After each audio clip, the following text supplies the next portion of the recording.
also see it as an opportunity, though, to bring something different. Because as I said, firefighters are the same. So not long after I got here, there was the Harbor Close fire that was down on the waterfront. Some of you may have experienced it firsthand, but that was the first time that the firefighters and myself had a chance to work with each other on a large scale event. So they're looking at me like this, what's he gonna do? And I'm looking at them, what are you gonna do? Were my orders gonna be carried out? Were they gonna trust me? Were they gonna trust my decisions? Or whether they're just gonna freelance and do their own. That was our test. And that's the test that every firefighter will have, whether the officer comes from the outside or the inside.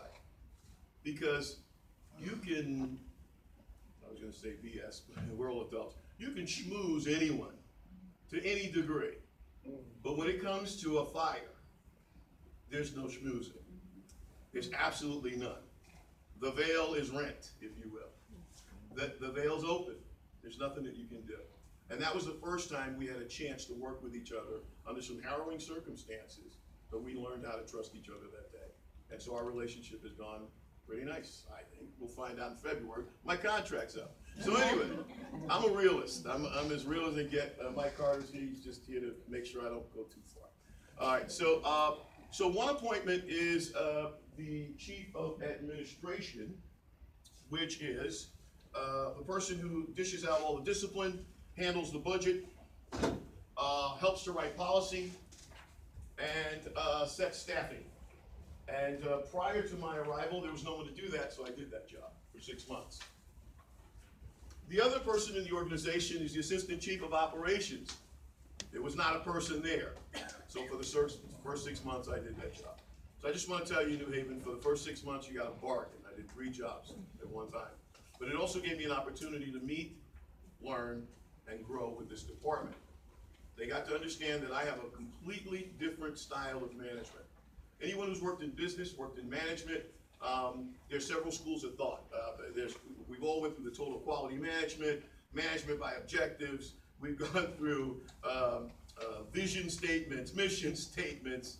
We've had retreats where you do the zip line, Kaizen, small incremental changes, the balanced scorecard. There's several different types of management styles that you bring. But in the fire service, you never think that we do that type of thing. In our administration, we do. That's how we do leadership building. And there's a difference between training a leader and a manager. You can train a person how to manage something, but to train someone how to lead people is completely different. And so the traditional fire department has not done that. I work with an institute for the last 25 years. We've been training leaders.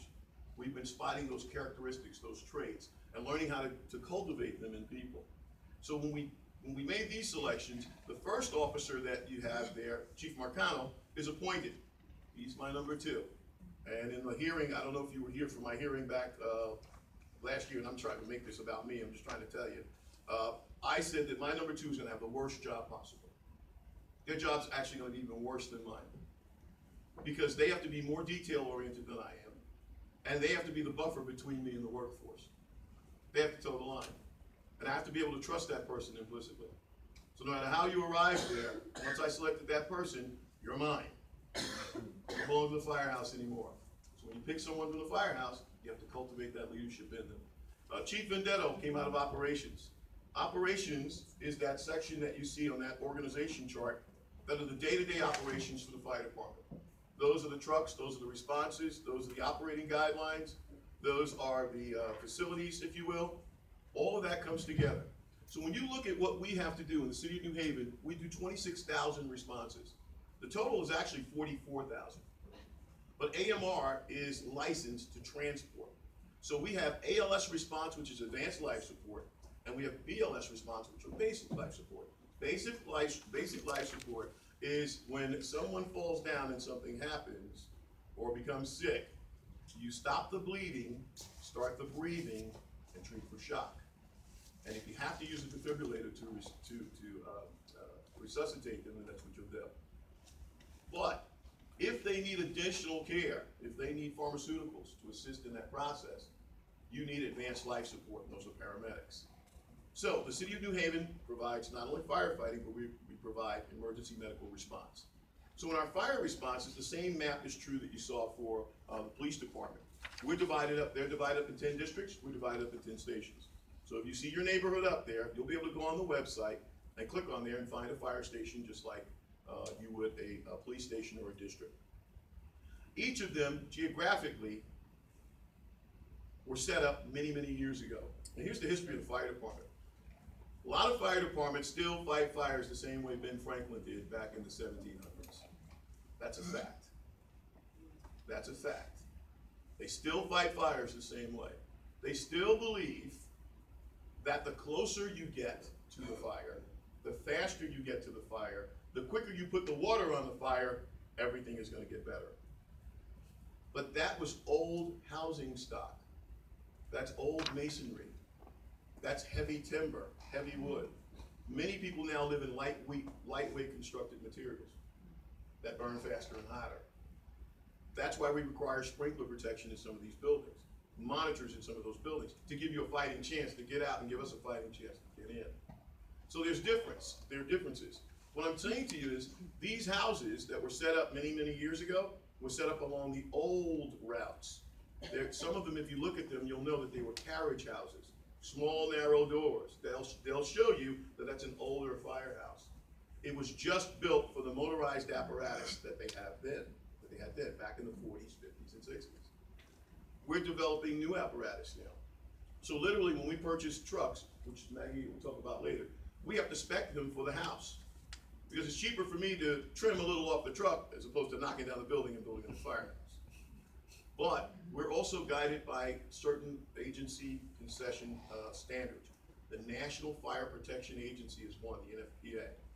The other one is the ISO. The ISO is the most important to you. The NFPA sets our standards for how we operate. The ISO is the Insurance Services Organization. They're the ones that set your premiums for your insurance for your houses and property. They rate that based on our ability to protect you during a fire. They come in and they look at your ratings, they look at our response times, where these houses are located, the water supply, how we train our firefighters, how many we have on staff per day. Do we follow the NFPA guidelines? So we're driven by those two standards at all times. It's very nice and fortunate to tell you the City of New Haven has a Class 1 rating. That is the highest rating that you can have in the United States. Which means, when you get an opportunity the next time you're going to renew your insurance or looking to buy insurance, call them up and say, hey, my fire department has a Class 1 rating. Does that affect my premiums? And if they say no, that's not true. You tell them that's not true. If they say yes, but there's nothing we can do about it, call a new insurance agent. Your ISO rating is tied to those actuaries.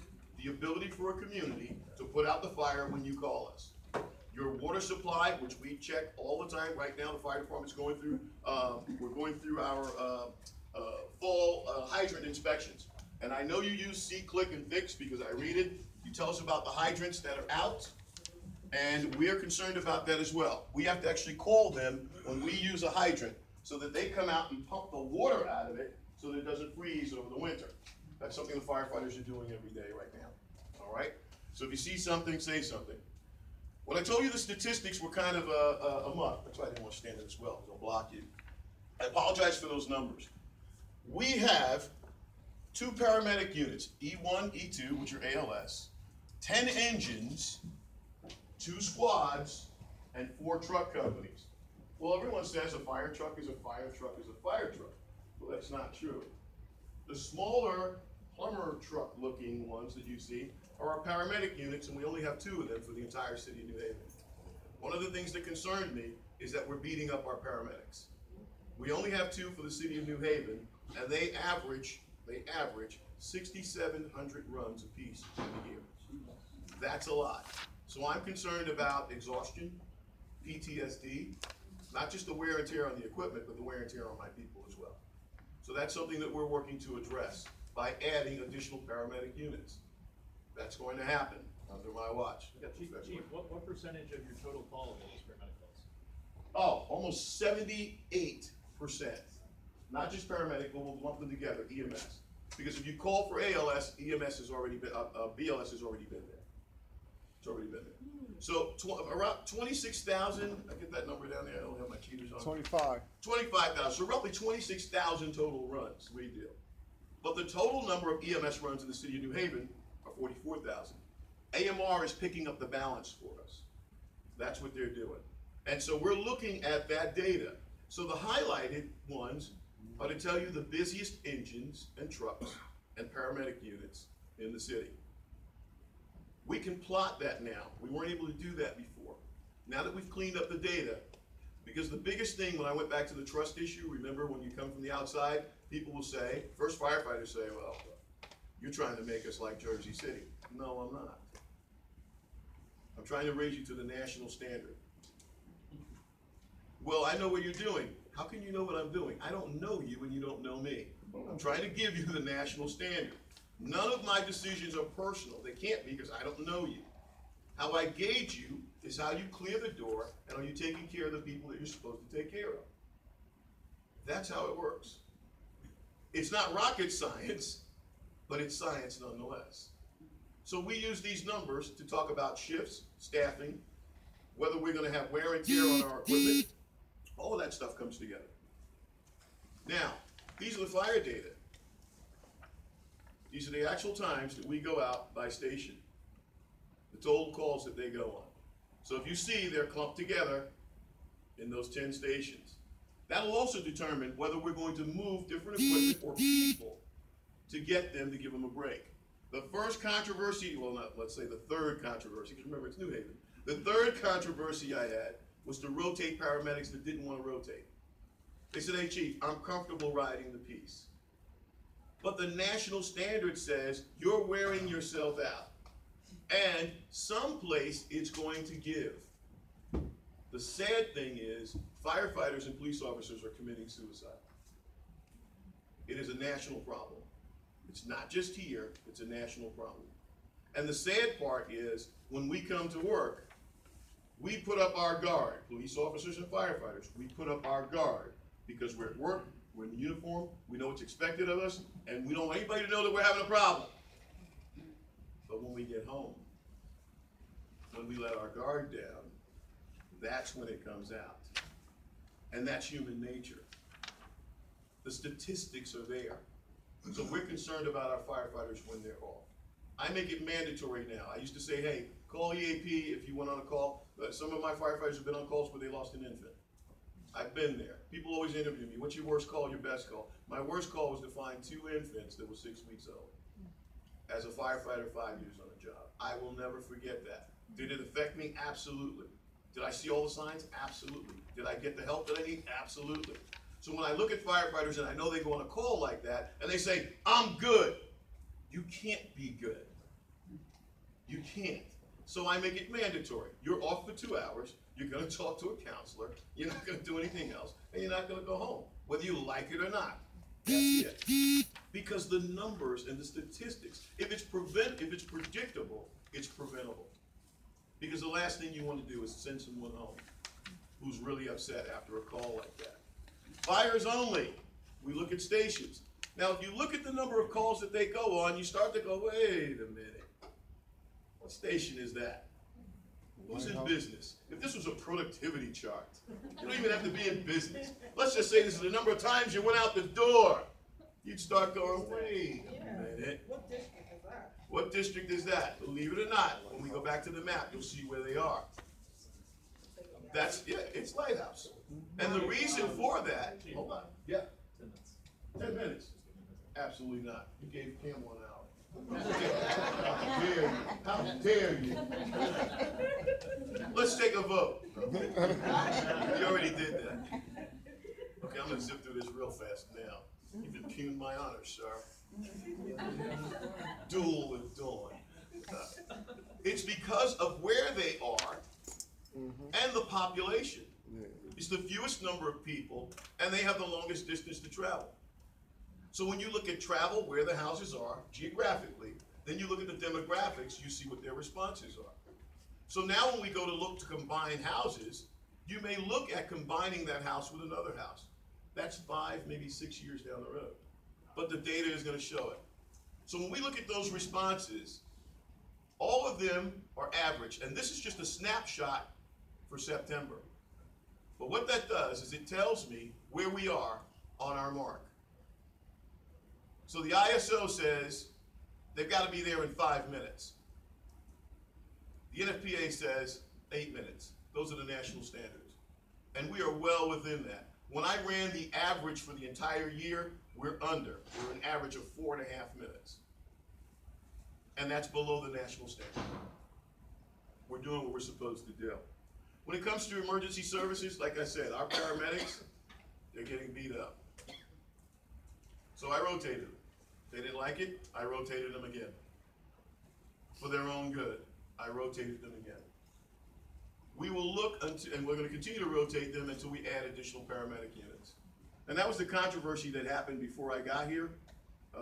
Some of you, I don't know how long you've lived in New Haven, but there was a controversy about losing one engine company to add a paramedic unit, and everyone was going like really blank, you know, crazy. Begins with a bat. But they were going nuts saying, and I was getting calls, I wasn't even selected as the chief yet. What are you going to do about Engine 9? What are you going to do about Engine 9? What are you going to do about Engine 9? I said, I'm not your chief, I don't have a plan for Engine 9. You hire me, I'll tell you what I'm going to do Engine 9. Well, we want to know what your plan is. Okay, well, stop worrying about Engine 9. You're not going to lose Engine 9. Worry about the 4 trucks that you have that don't do medical calls, doing medical calls, and increasing the engine's capabilities of doing paramedic calls. In other words, instead of adding one ALS unit, I wanted to add 5. And then they didn't want to interview me anymore. You go figure. Those are our EMS responses. I'm done in 2 minutes. I got it. Yeah, don't try to apologize now. Fire marshal. Some of you will run into one of our fire marshals, one way or another, whether you have inspections in your property, your businesses. The fire marshals not only do building plans, but they also do house inspections. They also do fire investigations as well when there's a fire. They make the determination. You will go there for your permits, your public safety applications that you fill out to have your events for public assembly, your life safety compliance issues. All of that gets handled there. We have one police officer that's assigned there so that they can issue warrants and follow up with our investigations, because unfortunately, we did have a few people in the city of New Haven that like to burn things. And we thank God we caught them. They're being processed. Now, when you look at our comparisons of our fire marshals, we look at their hours, and now we have the ability to track the vehicles as well. We will know if a fire marshal is not in their district. We're able to time them. And this isn't Big Brother. This is about efficiency. This is about making sure that the dollars that you give us, the $32 million that you give us, I spend it like it's your money and not mine. That I make sure that I take care of every dollar that you give us. These are the incidents that we go to by type and the inspections by type. I don't know if you can see that. But if you see, the bulk of them are businesses and commercials. The problem is in January coming of this year, the problem that we're going to have, it's not a problem, it's a good thing, but we're going to have to increase the number of inspectors. Because the state law is going to change on the types of inspections that we do. It's going to include more structures than we've ever had to inspect, including three family residentials. They're adding them to the code, and they're starting to look at the code as almost if they're commercial.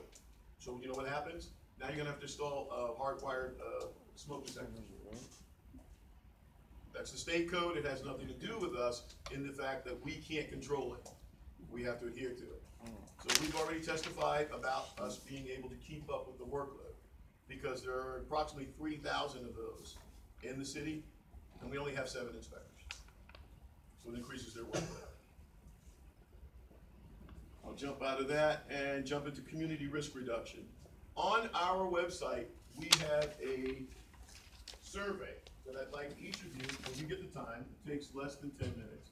I want you to go and fill it out if you can. Because the only way that we can hear back from you, the only contact that we have, other than going to community events, is that you had an emergency. I don't want to meet you on the worst day of your life if you have a fire. I don't want to talk to you about fire safety at that point. The best way that we can do it is go on your phone, go on the website. There's a series of questions on there. and it's gonna give me feedback, but it's also gonna pinpoint where we need to be involved and interact with each other. So once you complete this survey, and part of the survey is educational as well, because it'll ask you a question. Do you have the numbers on your house contrasting to the background of the house 3 to 5 inches tall, where we can see it? So if the answer is no, then we probably need to put a public safety announcement out that says, hey, you probably need to put contrasting numbers, contrasting colors outside your house, because some of the houses are set back from the street, and when we're dispatched to an address, you may not see the number or the house address. We have information about the chimeneas that people put out in there, and fire pits that they put out. Kerosene heaters are illegal. We keep saying that they're illegal, but we still keep going every winter to fires where kerosene heaters are the cause. So it's an interactive piece that you can use, and at the end, you can tell us what we're doing right and what we're doing wrong. The last part. So you can ask some questions.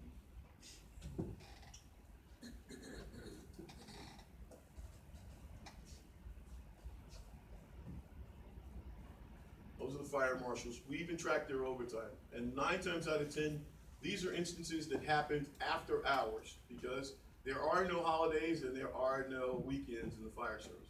We work 365 days, sometimes 366 a year, 24 hours a day, 7 days a week.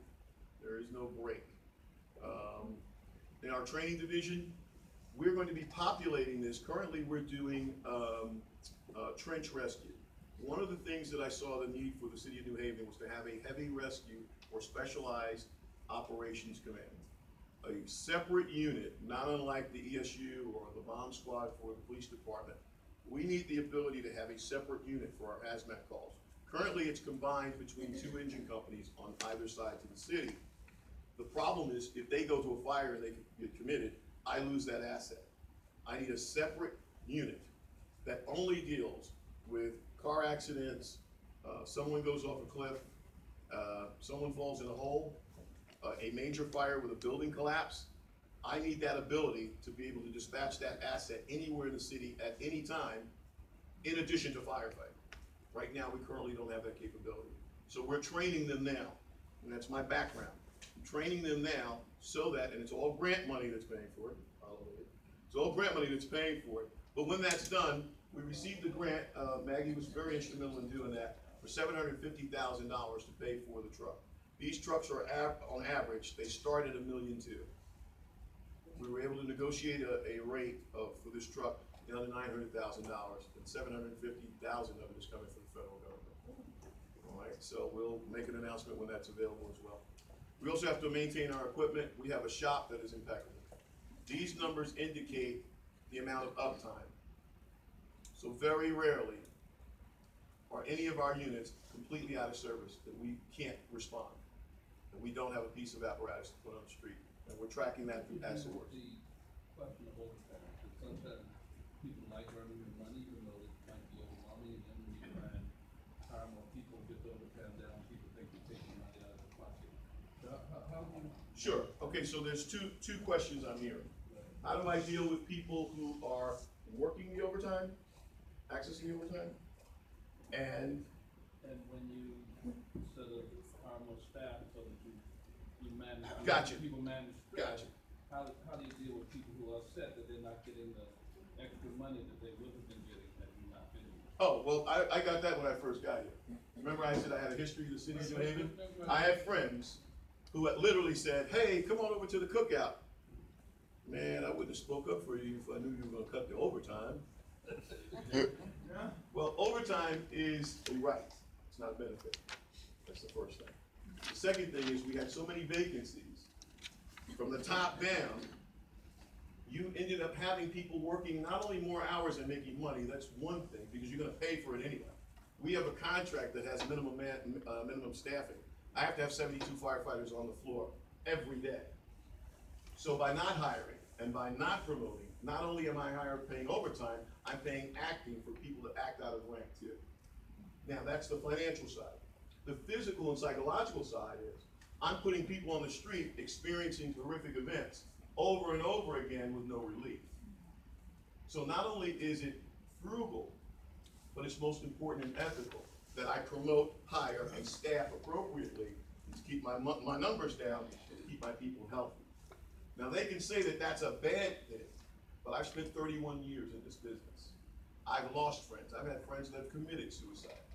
I've had friends who actually died because they didn't know what was going on in their bodies, because they were working so much and they didn't take care of themselves. So now I only have professional experience, but personal experience. And I made that case to them. Yes, sir. I think about 4 years ago, the overtime at this time, 4 years ago, was like $317,000 per week. Per week. Now it's down to 41,000. Yeah. The other issue that I saw that came in was people working, also they weren't putting out their best effort. It's like, you know, playing 5 players throughout the whole game. It's not gonna happen. You gotta have capacity. But also, it denied the opportunity for us to hire young, bright, talented New Haven residents. And we needed to get new blood into the fire department. We were eager to learn new technology, new ways of firefighting. So we hired 130 people. We're gonna hire probably another 35. We're interviewing back and doing background checks right now. My goal is to put 35 people to work and see the class in January. And through the new efforts of the types of recruiting that we did, some changes that we did this time, the top 100 candidates that are sitting at the list right now, 74 from the city of New Haven, and that's never happened in the history of the department. And that's not just in the city, and that's not just a pride thing that they're homegrown. It's an economic issue. Because they live here, they spend their dollars here, and you want to see that money bounce in your community. That's what you want to see. So there's statistics on all sides of that. I just want to get to the maintenance of the equipment. The NFPA, which is that other standard I told you, says that an urban city must not exceed 10 years in the use of their apparatus. They must not exceed. Any more papers? Now, we're tracking, yes. Anyone have extras? It should be, No, we yep, don't. right there. Oh, number, thank you, I got it. Yeah, it should not exceed 10 years. But remember, go back to that map I told you, and that lighthouse station that's not being used as much. You're able to rotate apparatus like that. That may not have 10 years worth of use, that you're able to rotate that apparatus, but you can only do it with so much. Because God forbid, if something happens with that apparatus, those firefighters could have been doing everything that they were supposed to do right, and someone still died. The first thing an attorney is gonna say, they're gonna pull out the NFPA and say, that truck shouldn't have been on the road. And we're gonna have to be able to say, you're absolutely right. So you see those that are highlighted are the ones that we're gonna be replacing. They're in our spare stash. So they're not frontline pieces. We appropriated, and thanks to the alders, they appropriated in the capital budget $1.1 million to buy two new pieces. The study I did on the department shows that we need to buy one truck, which you've already purchased, for the Dixwell station, because that was the busiest truck. And that was based on data, not opinion.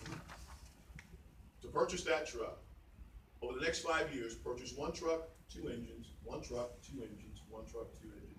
It'll drop the age of our fleet to 5.5 years. If we do that now, we won't have to purchase apparatus in the next 5 to 7 years. Then we can focus on our crumbling infrastructure, those older houses that need to be replaced. That's the long-term plan. So we want to move towards a balanced scorecard management so that we look at every entity, every agency, and every division, if you will, that you see on that chart, to make sure that we're giving our people the tools that they need and we're providing the services and deliverables to the citizens of New Haven that you deserve. And we're going to wind it down because when you make a phone call, PSAP, Mike Briscoe is not here. He's the director of that. Those are the calls from September. So all the numbers that you're seeing are September. This is a stat that we produce every month to see where our calls are coming from, how they're being handled. Because let's just face it, when a person picks up the phone and dials 911, sometimes when they dial 911, depending on what cell tower you hit, you're gonna get the state police, and they're gonna ask you what's your location. Or you're gonna dial from a landline, if you have still a landline in your house, something that's tied to a physical address. Or you hit a cell tower that will actually push through not only your number, but your location. They'll ask you what your emergency is. They don't know what you have going on. You have to tell them. They have a series of questions that they have to ask you. So there's a delay. When that call first comes through, when you say, I've got X, if it involves police, they get a text. If it involves fire, the minute they hang up the phone with you, I get a text. Every one of my senior officers gets a text. Emergency management, city leaders get a text. But that doesn't mean your call is processed. That means they just hung up the phone with you. It tells me, hey, there might be, like last night, there's a fire on 53 Pierpont. I have done it since I've been on the job. I left my radio on all the time. I leave my radio on all the time. You can hear it anywhere in the house. And I listen. There are cues and clues that I call. If they say, we're receiving multiple calls, that's a fire. If they say, we can't confirm the address, we're going to give you 2 addresses, that's a fire.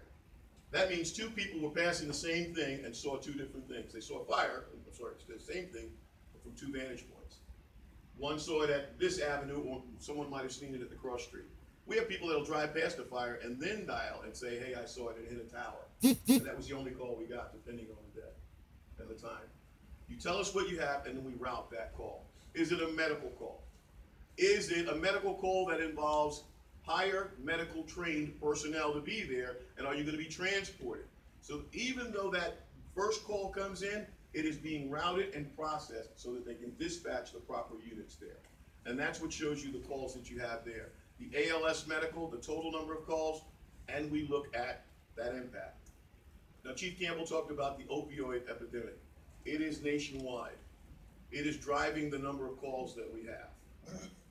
My concern is with the new health care problems that we're going to have in the United States. People are not going to be able to get the medication that they need and the treatment that they need pre-hospital, which is going to drive up the number of emergency calls. I already inherited a department and came to a department that was stressed with their ALS and medical calls. So those are the concerns as a department head that I need to know in the future. Do we need to hire more people? Do we need to switch more in a mode of EMS responses? Because, like you said, 78% of my calls are medical. So those are the types of decisions that we're going to be making in the future, along with our facilities. You'll see your local firehouse up there. We do a monthly meeting on major repairs and what's going on in there. That's my time. I heard you. Are there questions? Thanks, Chief. We're actually going to need to move on. I gave you an extra 10 minutes, though. Oh, you're too kind. Yeah, well, just, Well, then I guess I'll keep my flashlights. No, I can go. I gotta go. I said I gotta go. You gave Campbell more time.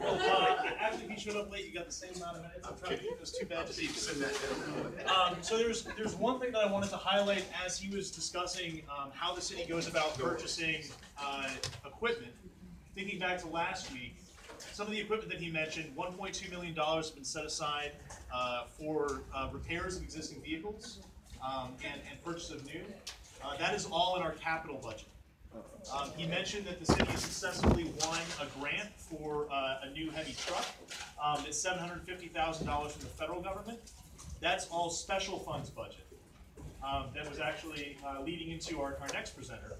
And the overtime calculations that he was discussing are things that are in our general fund budget.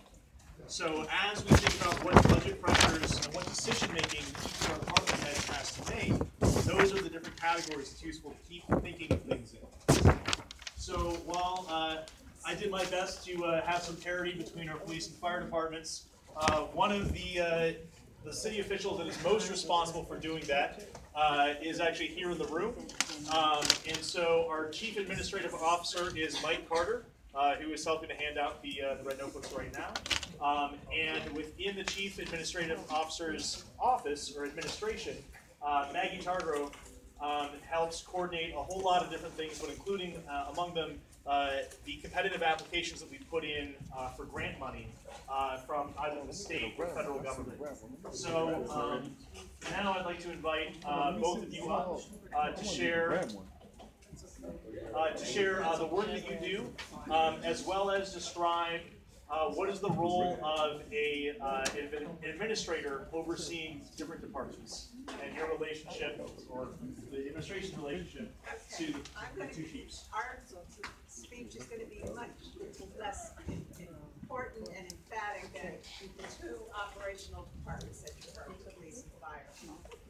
The city is divided into 7 divisions under the mayor. And one of those divisions, the coordinator is Mike Carter, he is the CAO. And we are tasked with 7 departments under us. And what we do is help administration for those departments. Police, fire, engineering, what else? DPW, parks, Library. and library. Really doesn't involve that.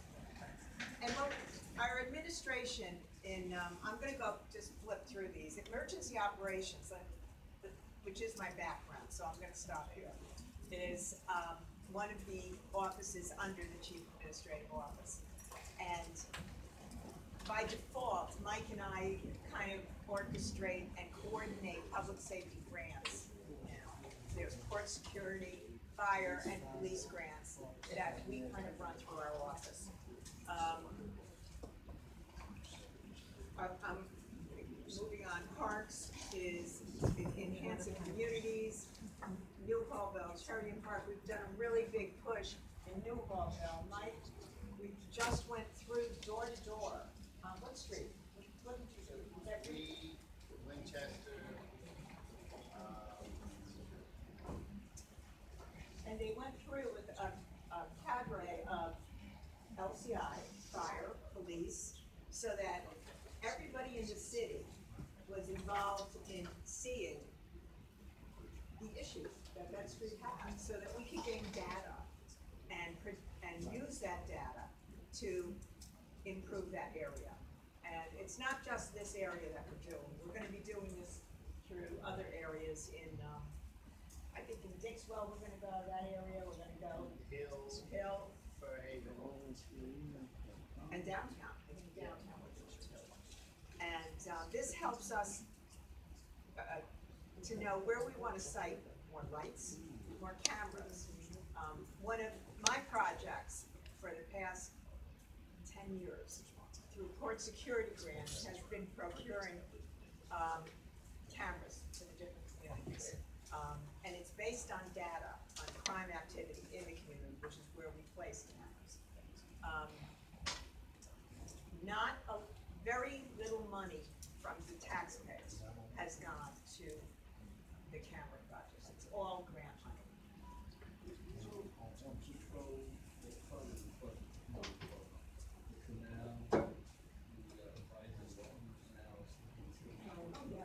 Yeah, that's through the districts. The district manager assigns his detail to those areas. Those are walking routes, I believe. I think they're still walking routes. And those are areas I know that we sent from. Yeah, you mentioned it. Yeah. You also just I thought about it. That Farmington Canal, yeah. So that's a big push right now that the Chief Administrative Office is doing, is coordinating these different departments in the different communities. Yes? I know you were in Newellville. Yeah. You guys saw my house. Oh, yes? Yeah, but, I'm wondering if you were coming up with a plan of what you will do, but will actually be able to be addressed, and if that's what we're Implemented in there? absolutely, because you can't do everything. Right. Because we don't have a gazillion dollars. Right. But it would be nice if the community could find out what the plan was. That's, And if you would interact with the management team, yep, Ron, yep, and let us know so we can pass it on to the community. Email it out. absolutely. I know that's gonna be something that we really wanna know about. Yeah, that's. And I'm sure the other It's a management teams definite. do too, you know, I'm sure they do. And what Mike had said about the community management teams, they are key, because that's how we pass information down to the residents. Just FYI, one thing we've entered, I think in the past week and a half, we've entered over 200 data points on New Hallville. Whether or not it's health, LCI, the building department, farm marshal. One thing, a building inspector, farm marshal don't have phone numbers, personnel, parks and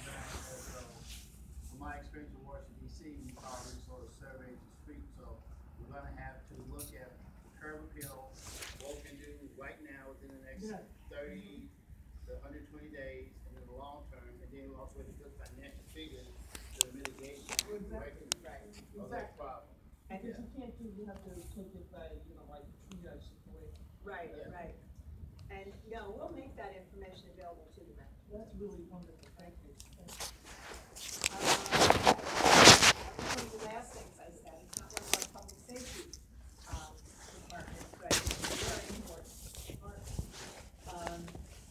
Mike has made huge strides with the library as far as, infrastructure, as far as expansion, the eyes. We're right in the middle now of an expansion on the ICE library, which is on Elm Street. We've also implemented a lot of security in the libraries now also. We have cameras, all over, especially in the main library.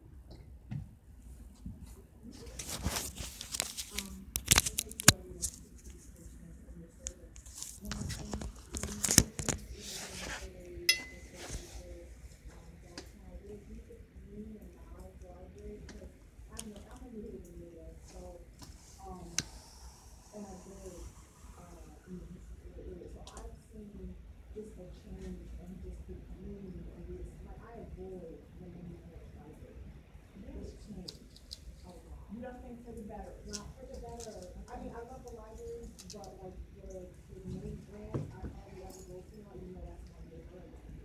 Because of the homelessness, like it's changed, like we have a serious epidemic with opium and homelessness in New Haven.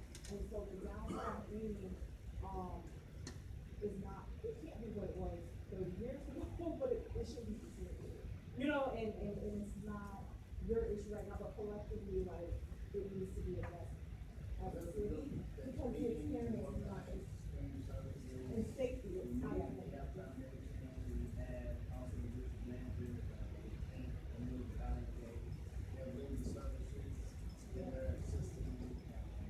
have you seen, like, it's, I mean, from morning time to evening time, it's disturbing. The stuff you see, smell, hear. I mean, City Hall is right across the street, and I'm just like, how is this happening? Now, granted, it's go up, and then it's scary, but yeah, it's not happening. And that's politics and everything that goes along with it, but it's just, I'm just surprised that it's happening with City Hall and all these major departments. Like, it's like if like, they're just like really to the community. Okay. City Hall, and the library. Like Mike just said, right now, Human Services Administration is meeting at parks and the community, the nonprofits, who are working on trying to figure out this huge problem of homelessness and drugs.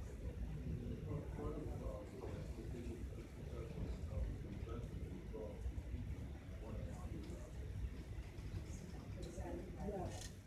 That I can sort of say. That's exactly right on. Yes.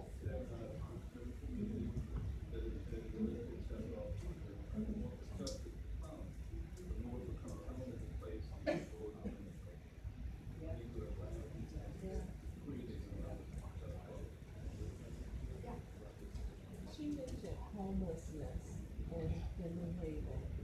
And, I'm a minister at my church. And so a lot of times we get people that are homeless and they need a place to stay, especially when the temperatures are extreme. And especially with the winter season coming up.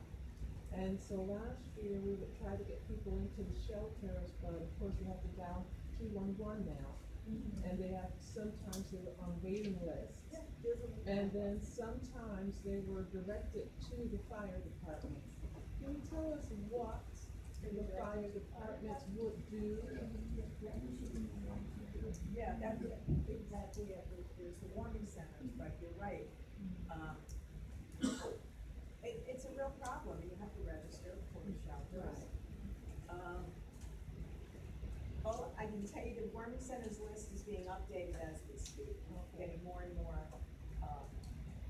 centers on there. And Just not even a minute, previous life like we work with the homeless a lot. And many times there are restrictions in some of the shelters. So if you have a male and female, if you will, who are together, they may not be able to go into the same shelter. Because you have, may not be a co-ed shelter. And so they will choose or opt not to go in and spend their time in public buildings like libraries and the like, at City Hall, until it gets late and cold. And then that's why you see them during those hours. But they're also out there at night too. They usually don't show. You go up Golf Street, you see people lined up at the shelters, you waiting to get in. You also see people opt out. So this is positioning us very well for next week's conversation. When we're addressing these sorts of issues, the coordinators play a major role coordinating between different departments. And when there are major issues like homelessness and the opioid epidemic, the mayors set up meetings and coordination between the different coordinators. So the meetings that Mike Carter was describing are between different branches of city government, because the question of how do you make sure people are safe when it's cold out crosses a lot of different branches, and getting people so there's no wrong door. So if they go to the fire department, they're referred to the warming center, is an important interface. But almost the vast majority of our efforts on homelessness are actually run through the Community Services Administration, and we'll be hearing from them next week on Thursday. And we'll actually be meeting, I'll send out the email, over on Dixwell Avenue at what we call the Opportunity Center, which was opened at 316 Dixwell. And so we'll be hearing from our homelessness coordinator, our health departments, our senior services, and our reentry services next week. So this is definitely something that is on our radar, and there's definitely interest in it. I just want to make sure the people who know the most about how we fund those centers, and actually what the terms of those contracts and those administrations are, will be next week. I'm going to be really brief. I just wanted to mention Public Works because Mike has done a huge amount of work with Public Works. How many trucks and plows have you done? 16. And this is in the past year and a half? Yeah. Yeah. So that's really huge. Our fleet of plows is pathetic, absolutely pathetic.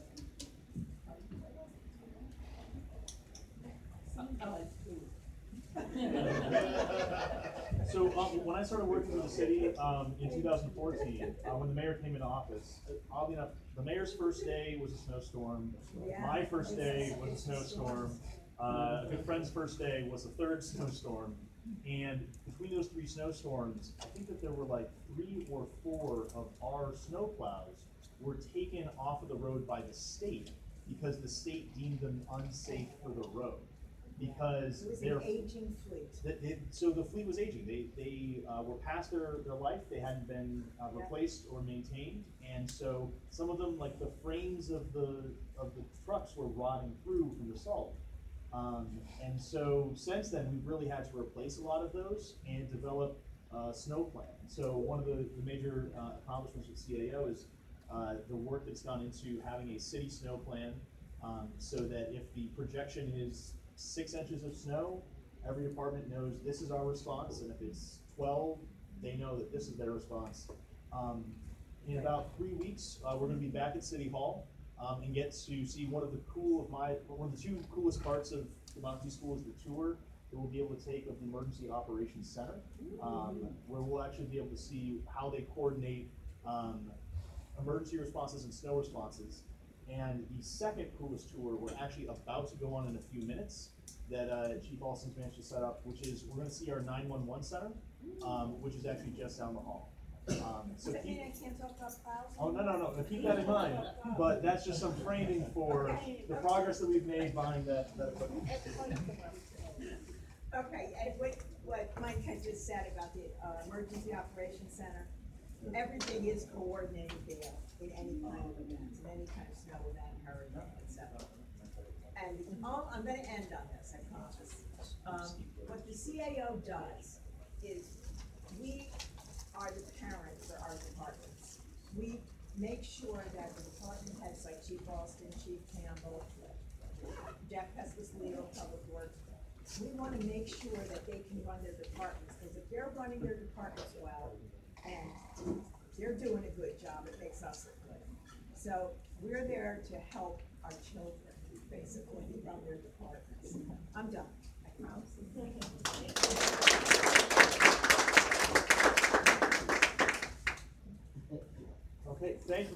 you so much, Maggie. So that goes over the CAO, the police department, and the fire department.